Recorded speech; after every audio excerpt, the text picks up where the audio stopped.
This time on Mind Your Own Business, the top 7 mistakes when it comes to recruiting talent for your business. How many of these apply to you?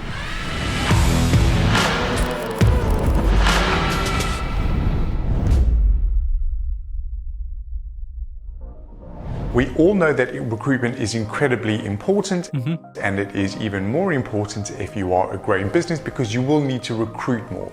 And your ability to attract the right people at the right time will be one of the key things that determine how complicated or how easy your life is. It is really important to turn recruiting into a super strength in your company. And if you don't, the risk is that you're going to mishire. And mishires come with cost, they come with wasted time, they come with aggravation for you and your team. It is just not worth getting it wrong. In my experience, these are the top 7 mistakes that I see all the time. And hopefully this video will help you prevent falling into these completely avoidable traps for your next hire.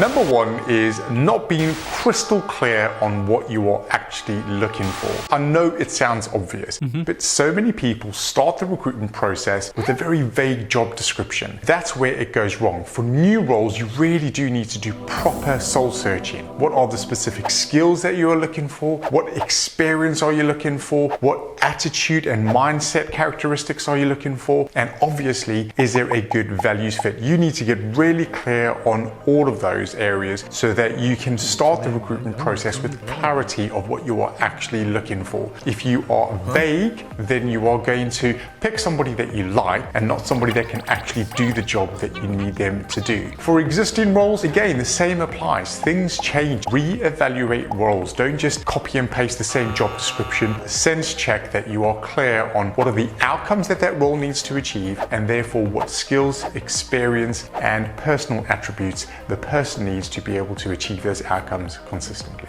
Number 2 is lack of a structured recruitment process. Most businesses have a 2-step process: CV in, interview, and then it's a yes or no. And that's not going to cut the mustard.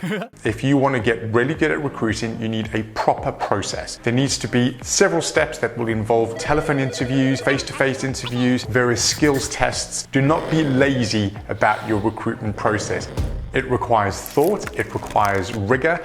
Work with somebody to help you have a proper process in place. Something that gives you the proper tools to be able to assess a candidate's experience, the various environments that they've worked in, their ability to achieve the outcomes that you are after in your company. And everybody in the company needs to understand that process and needs to be trained properly to be able to execute that recruitment process consistently. Number 3, taking too long to get started with the recruitment process. So many small businesses are terrible at this, and as a consequence, they recruit when they are under massive pressure. At the moment, it's probably taken between 2 to 6 months to be able to find good quality candidates and get them on whatever seat you need in your business. So if you only recruit when you're absolutely desperate, the risk is that you're going to make a bad decision. Be mindful of your recruitment. Take the time to plan your recruitment properly. A little tip on this: make sure that for some of your key roles, you've got sufficient notice periods in place so that you've got enough time to replace key people in your business. For most roles, a 1-month notice isn't going to work. You might need 2 to 3 months to fill those vacancies. Getting the timing right on recruitment is really, really important. So plan your recruitment in advance and make sure that you get on with it when you need to. So that's it for now. Stick around for the next episode of Mind Your Own Business, where I'll share the rest of the top 7 mistakes when it comes to recruiting great people for your business. See you next time on Mind Your Own Business.